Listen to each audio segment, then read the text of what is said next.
नमस्कार।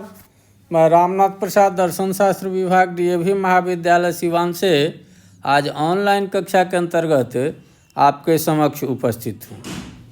आज के वर्ग में हम लोग valid moods in first figure या न्याय के प्रथम आकार में वैध योगों की व्याख्या करेंगे और देखेंगे कि फर्स्ट फिगर में कौन कौन से मूड्स वैलिड होते हैं।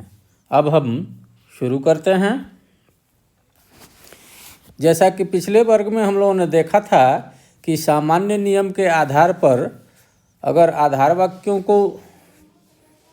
के मूड के पर विचार किया जाता है तो निम्नलिखित 8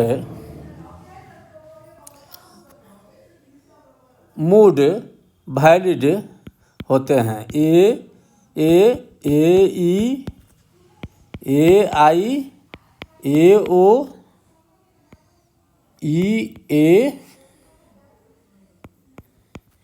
ई आई और ओ ए।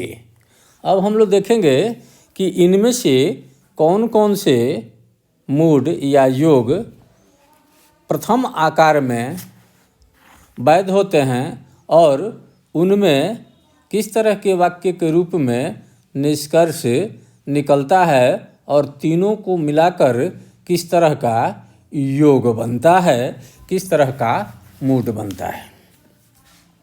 जैसा कि हम लोग जानते हैं कि फर्स्ट फिगर में मध्यम पद उद्देश्य के स्थान पर रहता है। यहाँ एम रहेगा और विधेय के स्थान पर मेजर टर्म रहेगा। यह वाक्य होगा, इसलिए यहाँ मिडिल टर्म डिस्ट्रीब्यूटेड या व्याप्त होगा और स्वाभाविक रूप से मेजर प्रेमिस में विधेय के स्थान पर है, इसलिए यह अनडिस्ट्रीब्यूटेड होगा। प्रथम आकार में माइनर प्रेमिस में मिडिल टर्म विधेय के स्थान पर होता है। तो हमने पहला ये लिया है ए मूड को। तो ऐसी स्थिति में माइनर प्रेमिस भी ये होगा और इसका उद्देश्य व्याप्त होगा, जो कंक्लूजन का उद्देश्य होगा अर्थात माइनर टर्म होगा और मिडिल टर्म विधेय के स्थान पर होने के कारण अव्याप्त होगा। तो निष्कर्ष एस डिस्ट्रीब्यूटेड और पी अनडिस्ट्रीब्यूटेड अर्थात उद्देश्य व्याप्त और विधेय अव्याप्त, ऐसी स्थिति ई वाक्य में बनती है। ठीक है। तो हम देखते हैं कि इसमें सभी नियमों का पालन हो जाता है, क्योंकि मिडिल टर्म कम से कम एक बार व्याप्त है। कोई भी पद ऐसा नहीं है जो हमने कंक्लूजन में व्याप्त किया है और आधार वाक्य में व्याप्त नहीं है। ऐसी स्थिति में ये एक मूड बनता है ए अर्थात मेजर प्रेमिस ए, माइनर प्रेमिस ए, कंक्लूजन ए। निगमनात्मक तर्कशास्त्र में या अरस्तु के तर्कशास्त्र में या टर्म बेस्ड लॉजिक जिसको कहा जाता है, उसमें ए फर्स्ट फिगर के योग को याद रखने के लिए इसको नाम दिया गया है बार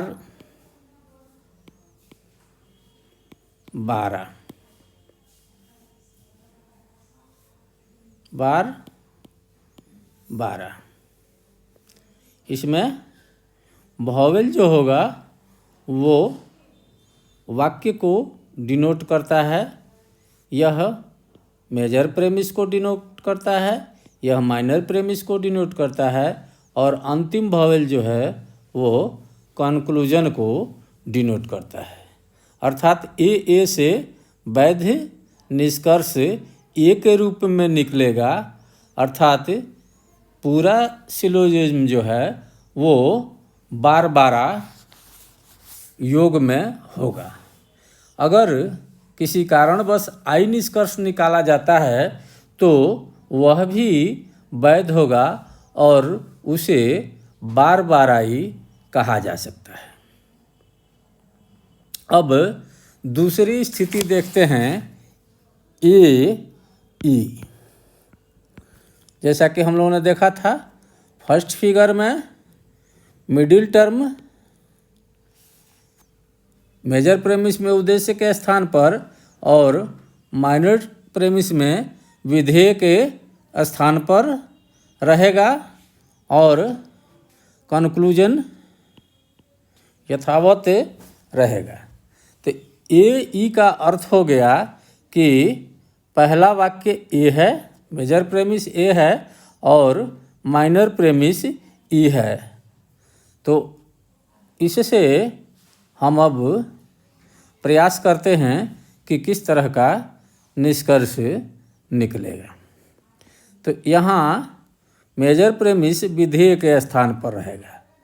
तो ये वाक्य में उद्देश्य के स्थान पर मिडिल टर्म है जो स्वभावतः व्याप्त रहेगा, क्योंकि वह ए वाक्य का उद्देश्य है और ए वाक्य का उद्देश्य हमेशा व्याप्त होता है, परंतु विधेय अव्याप्त होता है। इसी तरह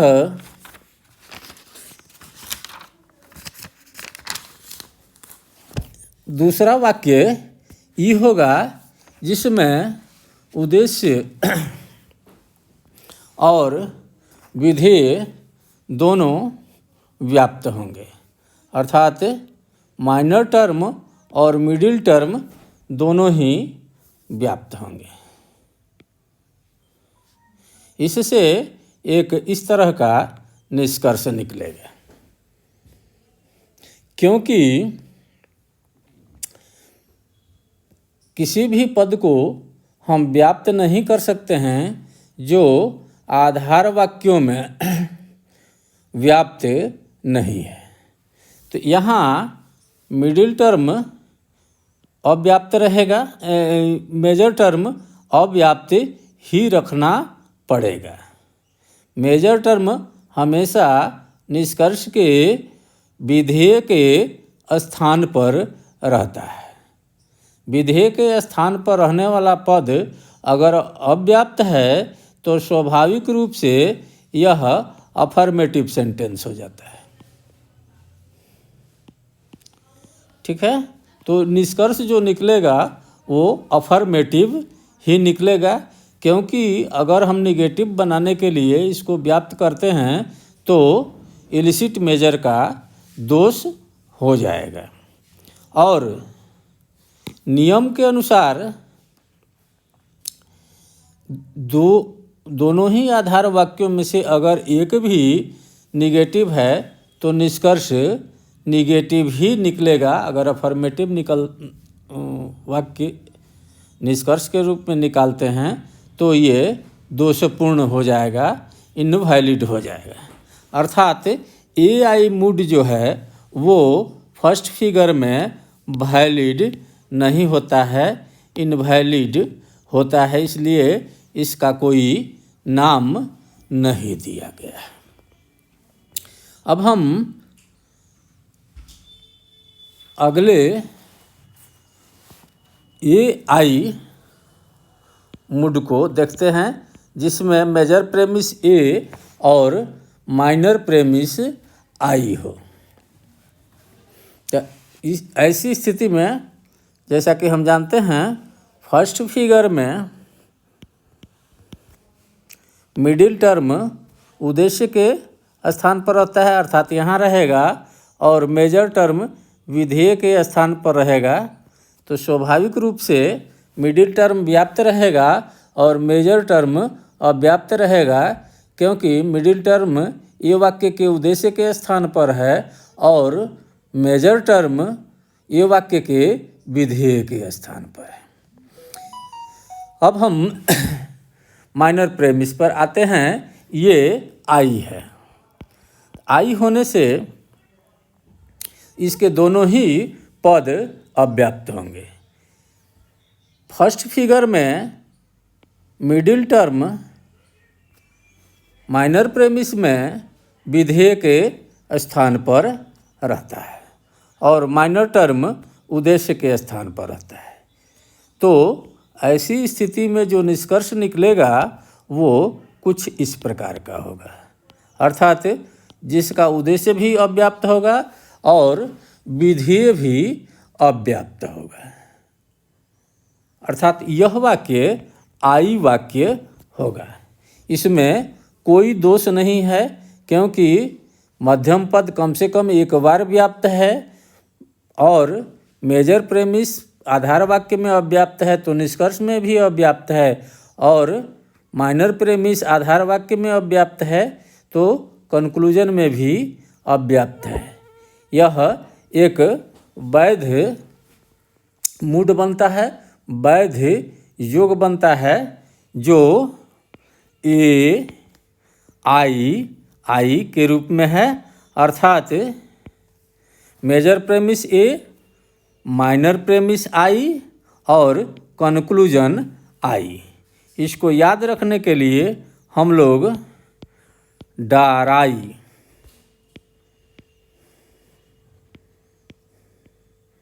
कहते हैं। तो ये हुआ फर्स्ट फिगर में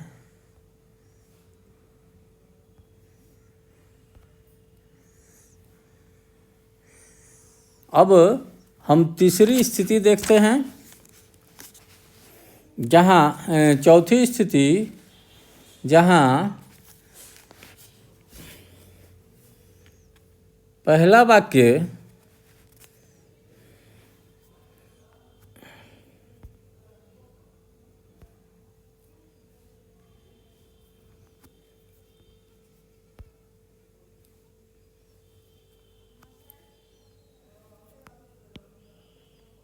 ए है और दूसरा वाक्य वो है, अर्थात आधार वाक्य में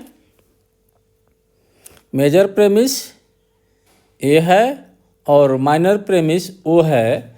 इसको हम देखते हैं कि ये फर्स्ट फिगर में वैध होता है या नहीं होता है। तो इसको हम लेते हैं। तो इसको फर्स्ट फिगर कुछ यूँ बनता है। फर्स्ट फिगर में मेजर प्रेमिस को ए लिया, माइनर प्रेमिस को ओ लिया। तो जैसा कि हम जानते हैं फर्स्ट फिगर में मिडिल टर्म उद्देश्य के स्थान पर रहता है और माइनर टर्म में विधेय के स्थान पर रहता है। तो ये मिडिल टर्म और मेजर टर्म ऐसी स्थिति में आ जाएगा विधेय के स्थान पर और माइनर टर्म आ जाएगा उद्देश्य के स्थान पर।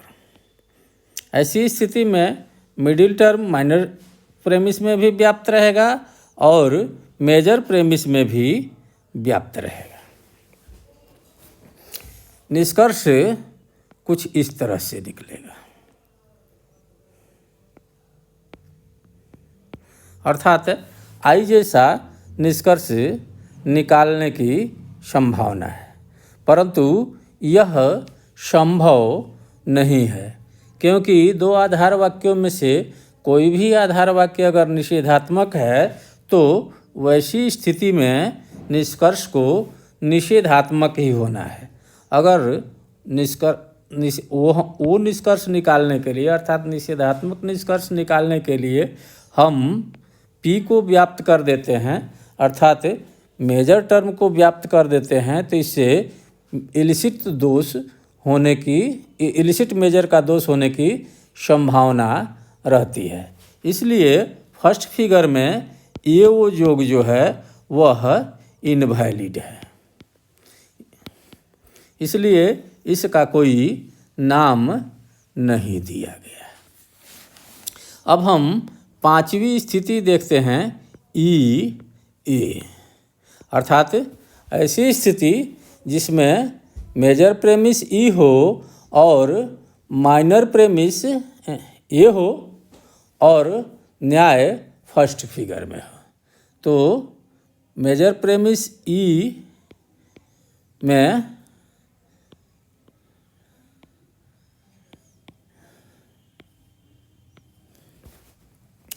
ई लेने पर और माइनर प्रेमिस ए लेने पर हम देखते हैं कि फर्स्ट फिगर में मिडिल टर्म उद्देश्य मेजर प्रेमिस में उद्देश्य के स्थान पर और माइनर प्रेमिस में विधेय के स्थान पर पाया जाता है। तब यहाँ हम देखते हैं कि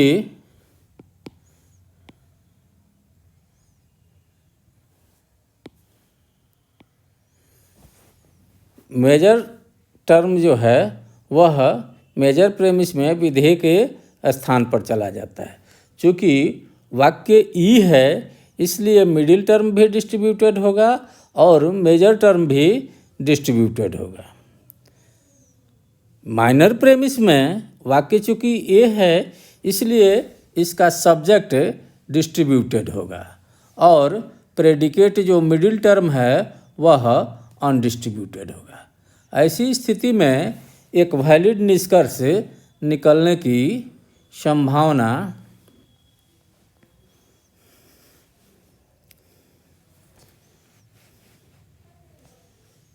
बनती है।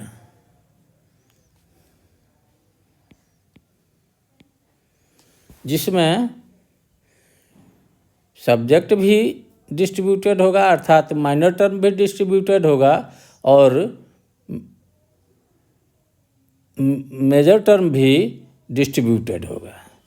यह एक वैध योग बनता है। फर्स्ट फिगर का ई ए योग वैध है जिसमें निष्कर्ष ई होता है। इसको याद रखने के लिए हम लोग इसे नाम देते हैं सी ला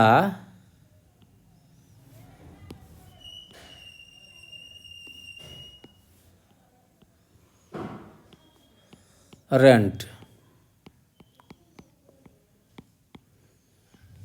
अर्थात ई मेजर प्रेमिस ई, माइनर प्रेमिस ई और कंक्लूजन ई। अब हम छठी स्थिति में आते हैं जिसमें मेजर प्रेमिस ई है और माइनर प्रेमिस आई है। ठीक है, हम फर्स्ट फिगर में जब देखते हैं तो फर्स्ट फिगर में ई होने से मेजर प्रेमिस में मिडिल टर्म उद्देश्य के स्थान पर रहेगा। ई होने से ये व्याप्त होगा और मेजर टर्म भी व्याप्त होगा। आई होने से इसमें माइनर टर्म भी अव्याप्त होगा और मिडिल टर्म विधेय के स्थान पर होगा वो भी अव्याप्त होगा।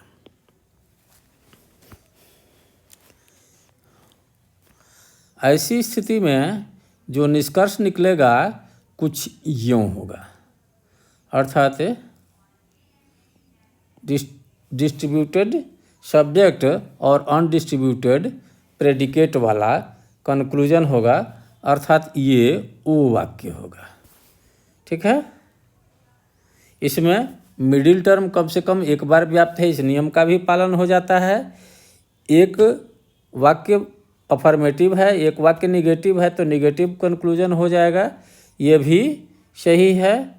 और कोई भी पद ऐसा व्याप्त नहीं है जो आधार वाक्यों में अव्याप्त हो, तो इससे इलिसिट मेजर इलिसिट माइनर का भी दोष नहीं बनता है। अर्थात यह ई आई ओ का मूड बनता है जो वैध है। इसको याद रखने के लिए हम लोग फेरियो के रूप में याद रखते हैं। अब स्थिति बनती है 7वां। इस स्थिति में हम देखते हैं आई और मेजर प्रेमिस आई और माइनर प्रेमिस ए। तो देखिए, पहला मेजर प्रेमिस आई रहेगा तो कुछ इस तरह की स्थिति बनेगी। मिडिल टर्म उद्देश्य के स्थान पर होगा और मेजर टर्म विधेय के स्थान पर होगा और दोनों अव्याप्त होगा। माइनर प्रेमिस में ये वाक्य होगा, अर्थात इसका उद्देश्य व्याप्त होगा और विधेय अव्याप्त होगा। विधेय के जगह पर मिडिल टर्म होगा और उद्देश्य के स्थान पर मध्यम पद होगा, माइनर टर्म होगा, लघु पद होगा। और कुछ इस तरह का निष्कर्ष निकलेगा। परंतु ऐसा अगर निष्कर्ष निकालने का हम प्रयास करते हैं तो अव्याप्त मध्यम पद दोष हो जाएगा, क्योंकि तीसरे नियम के अनुसार मध्यम पद को मेजर प्रेमिस या माइनर प्रेमिस में कहीं न कहीं एक जगह व्याप्त होना चाहिए। इसलिए यह मूड जो है फर्स्ट फिगर में इनवैलिड है।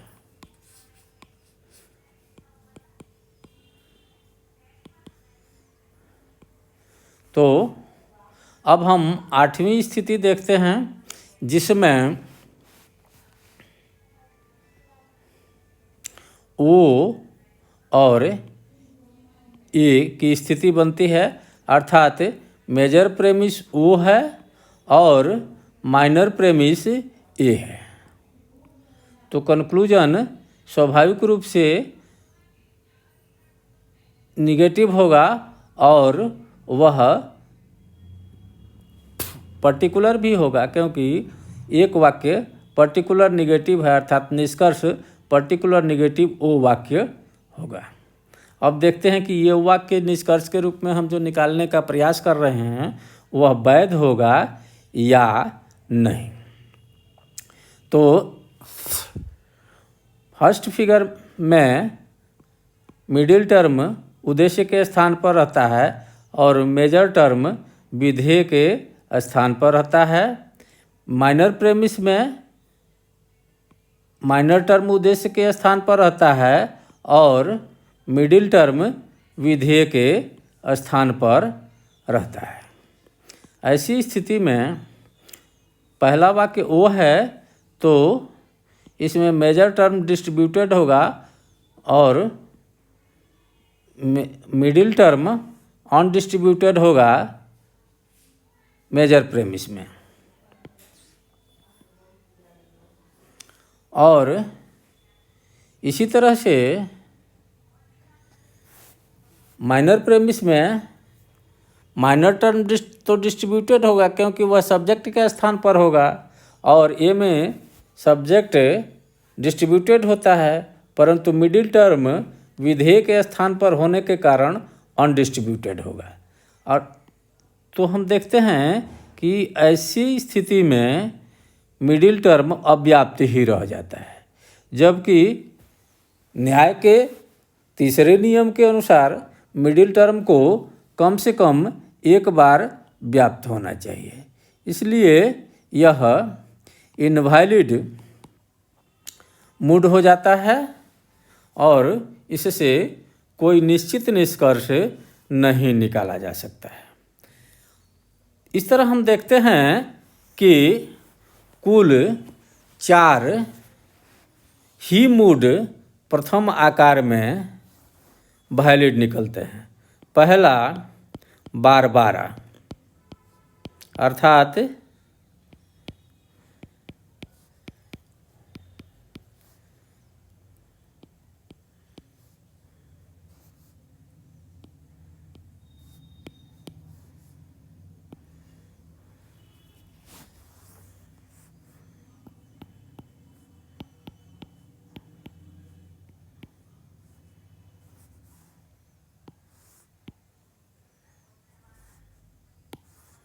डराई,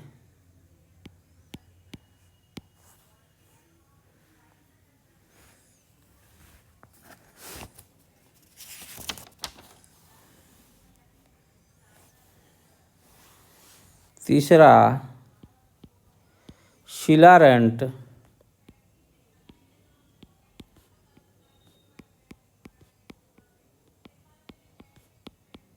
और चौथा फेरियो। तो फर्स्ट फिगर में 4 मूड याद रखने का है, बारबारा, डराई, शिलारेंट और फेरियो। अब हम लोग अगले वर्ग में द्वितीय आकार में वैध योगों का विश्लेषण करेंगे। तब तक के लिए विदा, धन्यवाद।